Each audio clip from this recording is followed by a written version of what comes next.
Welcome to the Zen Studies Podcast. I'm Domio Burke. Thanks to new supporting members of the podcast, Werner from Switzerland, Matt from Auburn, Washington, Lisa from Sequim, Washington, and Bruce from Wilmington, Delaware. I apologize for releasing only 2 episodes a month lately. My Zen Center, Brightway Zen, is growing, and I'm finding it increasingly difficult to find the time to create 3 prepared episodes a month. As I hope you appreciate, I like my episodes to be well organized and researched. Sometimes they even go a little long because I want to give you the complete picture in one episode.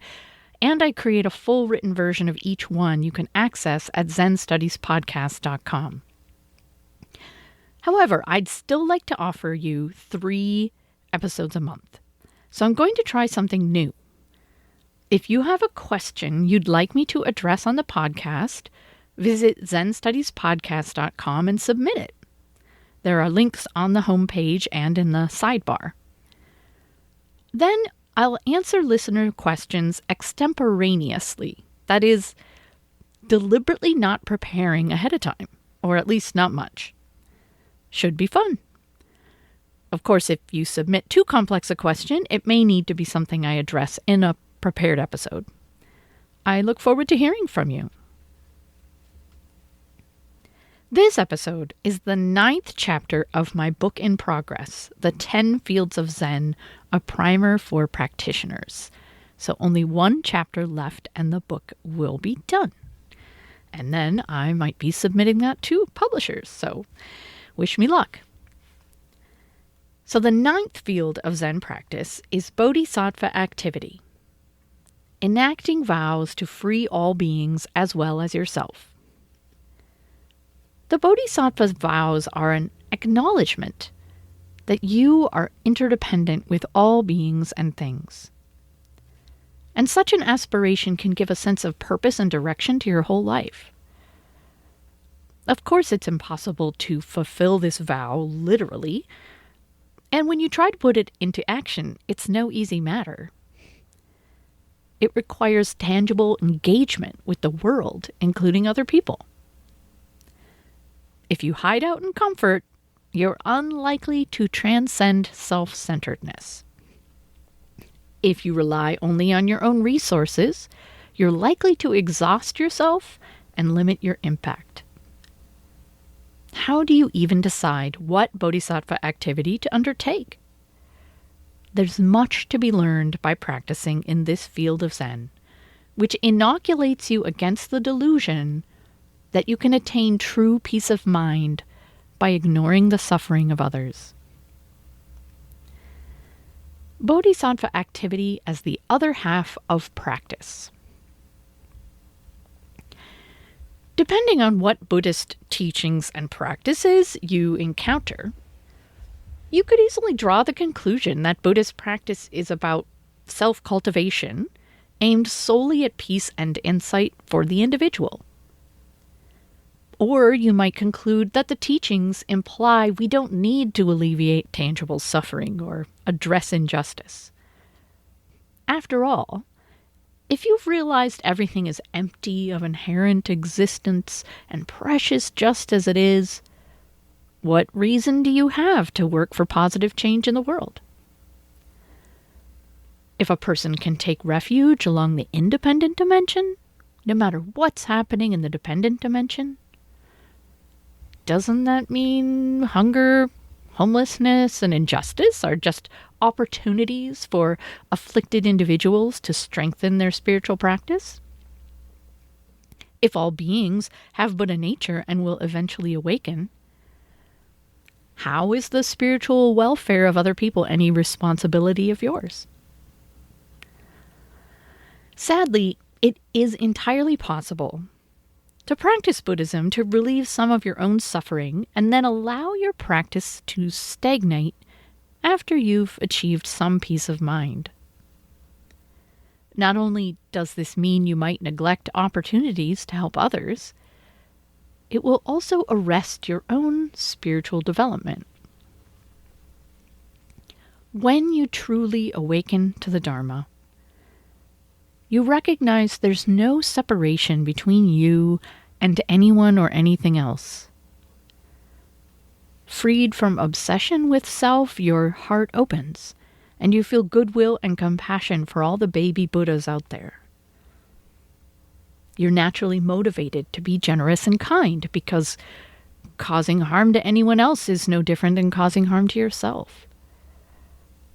You see how beings are caught in suffering they generate for themselves, but you don't judge them for this. Instead, there arises in you a determination to do whatever you can to help them awaken to the Dharma for themselves.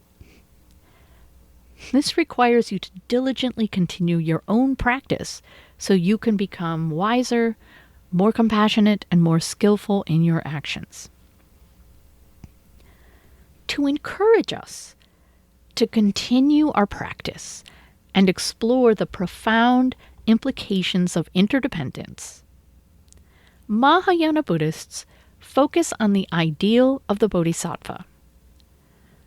A Bodhisattva is someone who considers their own spiritual awakening as inseparable from that of other beings. According to traditional imagery, a Bodhisattva postpones their own entry into the bliss of complete liberation in order to help other beings awaken as well. They remain engaged in the world, helping however they possibly can. They might share the Dharma, if that's appropriate, but they also fulfill their Bodhisattva vows by being kind and generous. They contribute to the benefit of others in whatever role they find themselves, such as a parent, friend, teacher, bus driver, construction worker, or farmer. Bodhisattvas in Buddhist literature are described as sharing all manner of things, including material wealth, hope, beauty, discipline, and joy. You might think of Bodhisattva activity as half of Zen practice. Half of your practice is about working on yourself, including zazen, mindfulness, ending dukkha, moral behavior, and cultivating personal understanding of reality with a capital R. Even opening your heart can be seen as internal work. All of this self-oriented practice indirectly benefits others, of course, but the field of Bodhisattva activity asks more of you.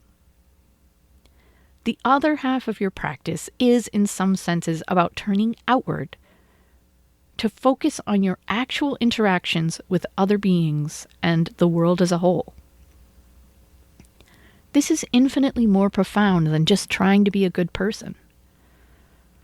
All the fields of Zen interact and support one another. Bodhisattva activity can challenge your sense of self and your understanding of the Dharma.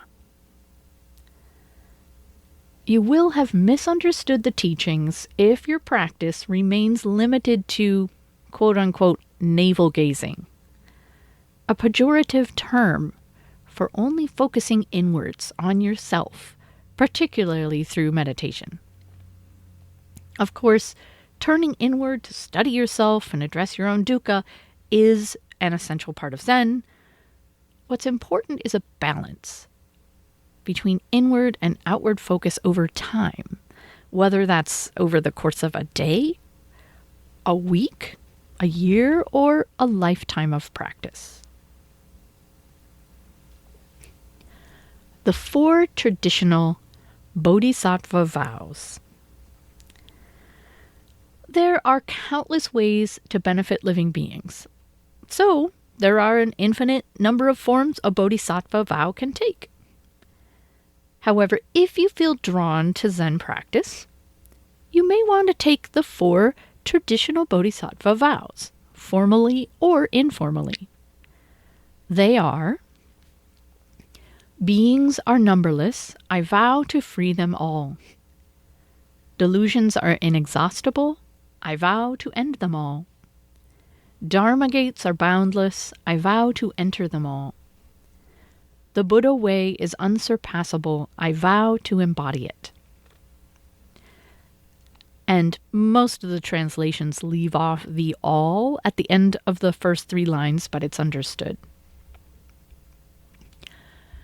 A famous Buddhist text, the Diamond Sutra, says a bodhisattva vows to free all beings in, quote, whatever realms of being might exist, whether they are born from an egg or born from a womb, born from the water or born from the air, whether they have form or no form, whether they have perception or no perception, in whatever conceivable realm of being one might conceive of beings, end quote. So, as a bodhisattva, you aren't only promising to care about the welfare of all humans, you're promising to care about any form of life, or even any form, anything you can conceive of being. The impossibility of this task is what gives the vow its power. It will never end, but will orient your actions all of your life.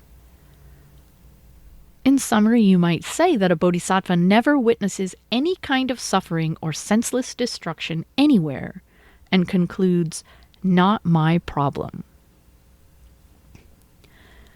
The other 3 bodhisattva vows reflect the fact that you want to give your life energy over to a path of unending discovery and growth. A path that relieves suffering, benefits self and others, and enables you to realize what you have never previously imagined.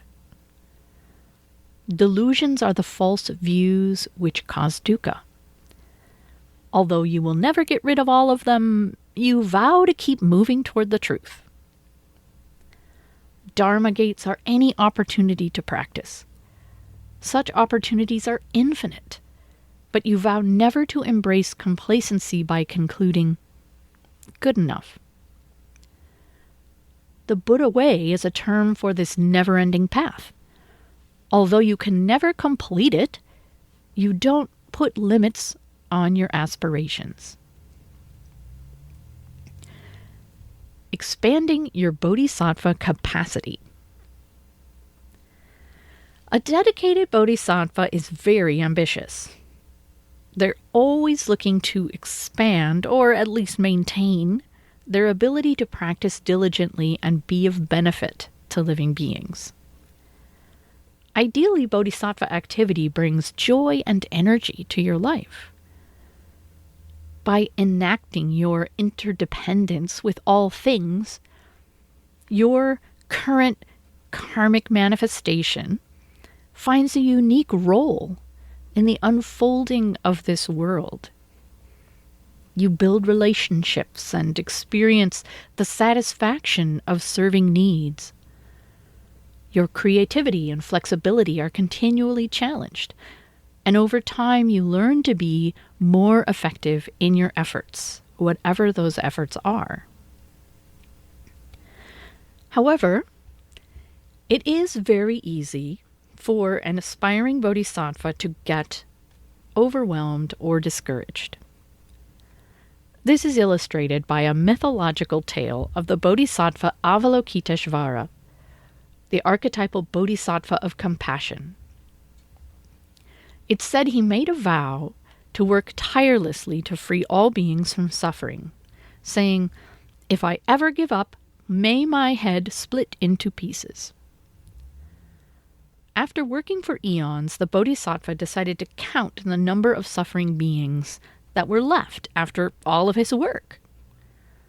And he was heartbroken to find the number had not decreased at all.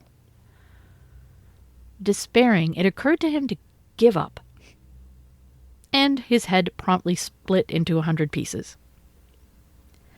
Now the Buddhas put Avalokiteshvara back together and gave him some tools for coping with his task, including 11 heads for watching in every direction and 1,000 arms for responding to need. Like Avalokiteshvara, you may find yourself overwhelmed by the amount of suffering in the world or even in your own life. At a loss for what suffering you should address, feeling guilty about not doing more, or discouraged that your efforts have not made more of a difference. What can you do other than give up? There are two answers to this question, one practical and one profound.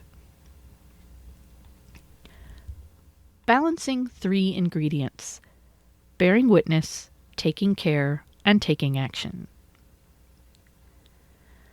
Practically speaking, you can make your Bodhisattva activity sustainable by balancing three ingredients in your practice: bearing witness, taking care, and taking action.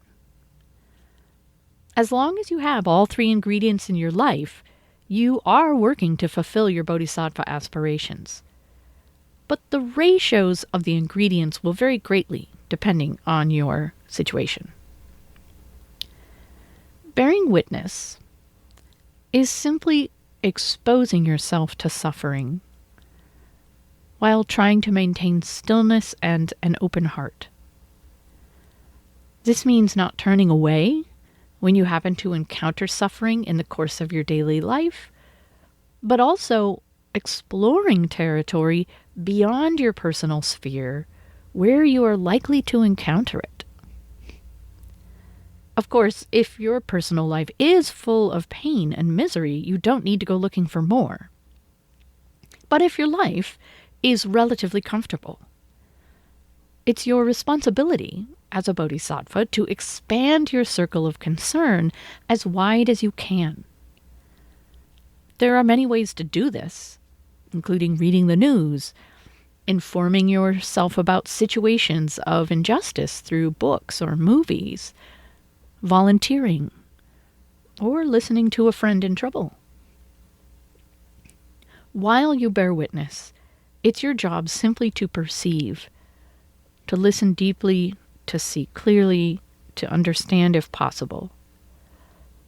This requires dedication to stillness and an open heart, because your aversion to discomfort is likely to make you want to turn away, or interfere by fixing things, or to try to figure them out so you can assign blame.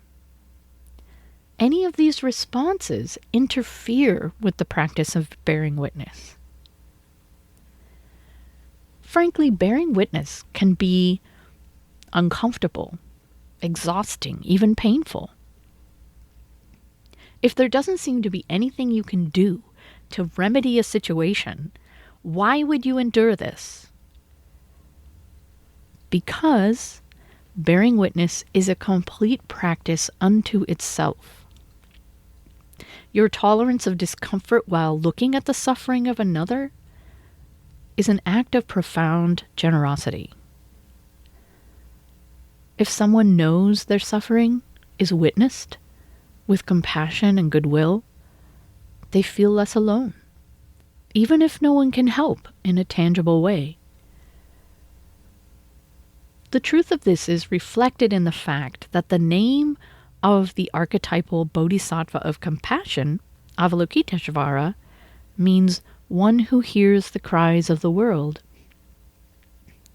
According to the myths, he will respond to need, but he's primarily beloved because he or she is always listening. By bearing witness, you soften your heart, remind yourself of interdependence, experience humility, and open up the possibility for a compassionate response when the time is right. The next important ingredient in sustainable bodhisattva activity is taking care. This is straightforward. Taking care of yourself and your responsibilities, so you have the strength to be a bodhisattva, so you and your loved ones aren't excluded from your own vows. In the moment, taking care may appear to be a self-centered activity, but ultimately it benefits others because you'll be better able to enact generosity if you do things like maintaining your physical health, getting enough sleep, meditating regularly, practicing with Sangha, enjoying your relationships, engaging in restorative activities. Setting boundaries also falls in the category of taking care. These are actions you take to conserve your resources, to protect yourself as necessary, and avoid fruitless or harmful entanglement in someone else's karma. You are one of the countless beings a bodhisattva vows to save, and you are uniquely positioned to impact your own well-being. Of course, most of us err, most of the time, on the side of self-concern and stinginess, but that doesn't mean there aren't times to set boundaries. Learning to discern when this is the case is a fascinating practice challenge that can teach you a great deal about yourself. Taking action is the third important ingredient in Bodhisattva activity. The Bodhisattva vows are not metaphorical or theoretical. You enact them with your body. They're about engagement with the world. If you're ultimately seeking to transcend self-concern, there's no substitute for getting off your meditation seat, leaving your house, and really trying to put your deepest aspirations into action.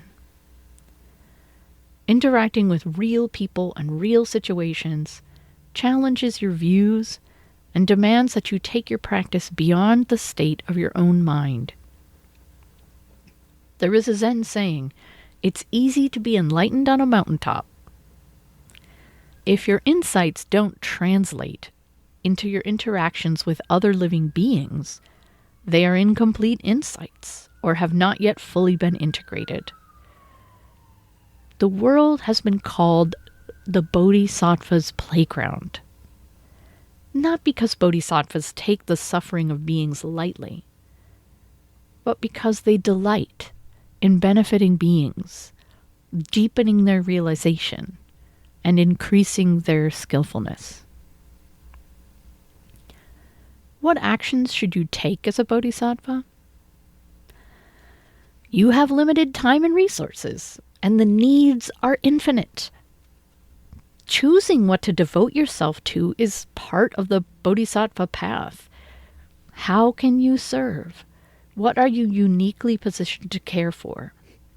How are you already serving? And can you incorporate that service into your bodhisattva vows?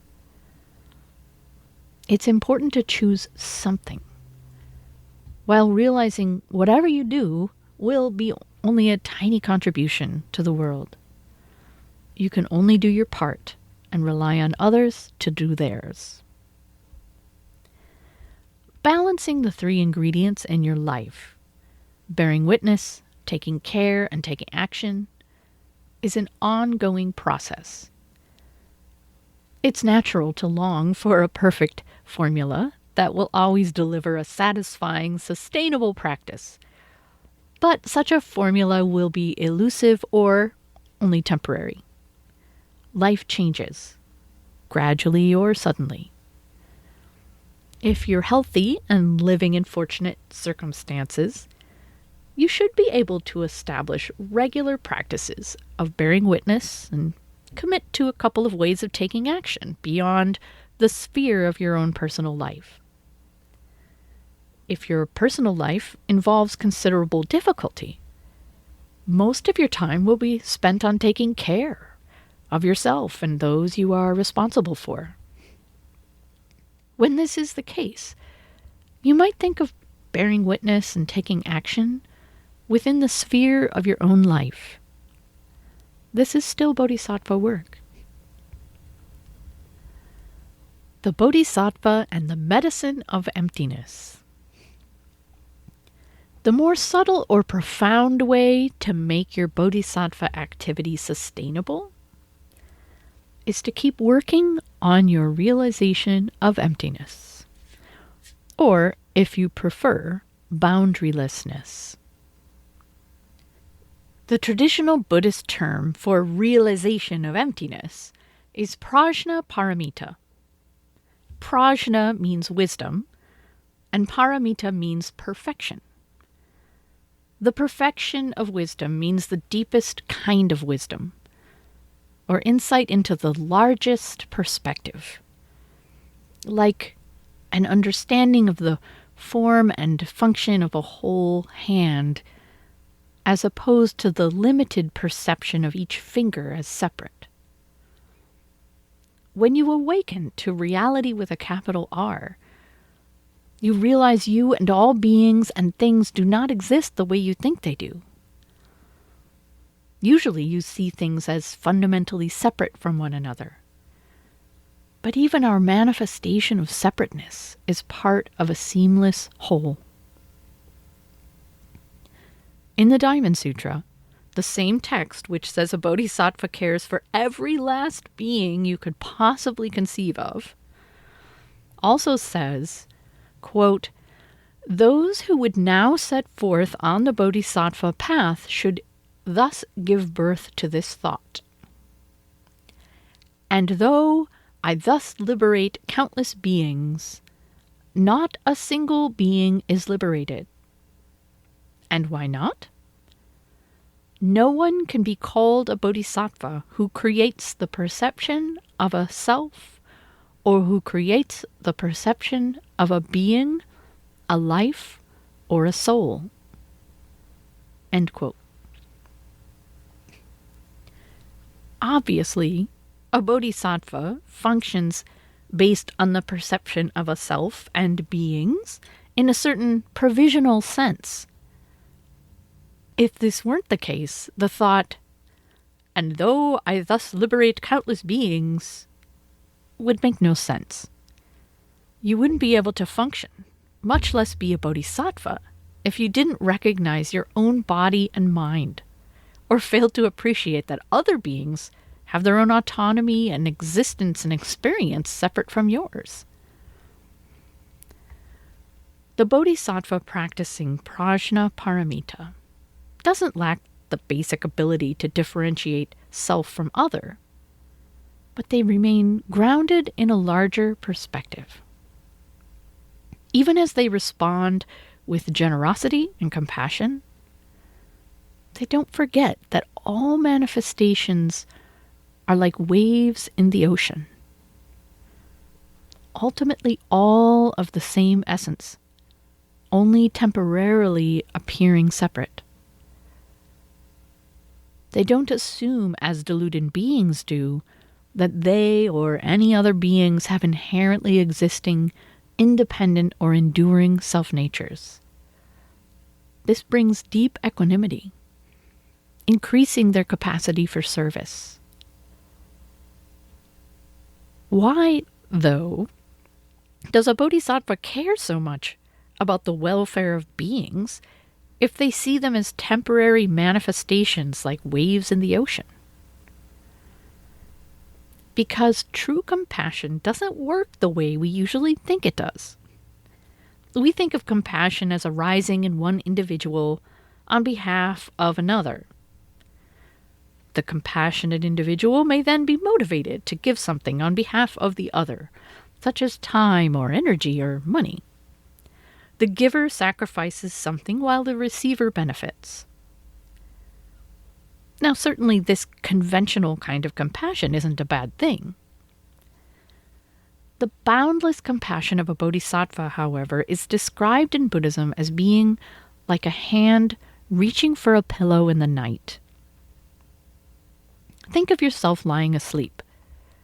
Your body is experiencing some discomfort. Would you say that out of compassion, your mind decides you need a pillow, even though you're unconscious? And then, out of compassion, your arm sacrifices some of its own comfort to reach for the pillow on behalf of your head and shoulders. Should your head and shoulders feel grateful to your arm? Should your arm feel virtuous? Of course not. Any sacrifice or benefit is ultimately experienced by your whole body. It doesn't make any sense to differentiate parts of your body as if one part is doing another part a favor. Although there is benefit, it's the result of a natural response. Similarly, you aren't separate from other beings or from being itself. When your heart is open, you perceive suffering and respond to it because it is also your suffering. It may appear that you are doing someone a favor, but ultimately you also benefit. This connection is something you will undoubtedly have experienced when you've wholeheartedly and spontaneously done something generous, without stopping to calculate the cost to yourself. You feel joy, and the act of giving may be so rewarding that you wonder who is doing a favor for who. In his essay on the 4 ways Bodhisattvas embrace living beings, Dogen says, quote, "Foolish people think that if they help others first, their own benefit will be lost. But this is not so. Beneficial action is an act of oneness, benefiting self and others together." End quote. The Bodhisattva practicing prajna paramita also can rely on their larger perspective to avoid overwhelm and burnout, and help answer the question, what beneficial action should I take? Anything you have to contribute does not originate with you, but is the result of an infinite number of supportive causes and conditions. When you enact your Bodhisattva vows, you are simply allowing benefit to flow through your life. You can't meet every need, but you give what you can without dwelling on either pride at your generosity or judgment about your inadequacy. Only you know the state of your own mind and body and heart, and whether you are constricting the flow of benefit through your life out of selfishness or fear. It can be helpful when engaged in Bodhisattva activity to think beyond the most concrete and typical forms of giving. Now, naturally, Bodhisattvas should be working to feed the hungry, house the homeless, and fight injustice. But most of your activity will be beneficial in a subtler way. Freeing yourself from dukkha benefits others, as does bearing witness. If you have severe health issues or a disability, maintaining as much independence as you can is a gift to others. Sharing joy, optimism, or cooking a good meal for someone can be Bodhisattva activity. In his essay on the 4 ways Bodhisattvas embrace living beings, Dogen invites us to transcend our usual concepts of generosity, saying, quote, "To launch a boat or build a bridge is an act of giving. If you study giving closely, you see that to accept a body and to give up the body are both giving. Making a living and producing things can be nothing other than giving. To leave flowers to the wind, to leave birds to the seasons, are also acts of giving." End quote. Dogen points to the generosity of spirit to which the Bodhisattva aspires. Practicing in the field of Bodhisattva activity is not about doing as many good deeds as you can and then calculating their benefit in order to judge your merit. It's about expanding your circle of concern as wide as you can and allowing the benefits of the universe to flow freely through you. So that's it for today. I will be back soon with a new episode. I hope you'll tune in. Thanks for listening.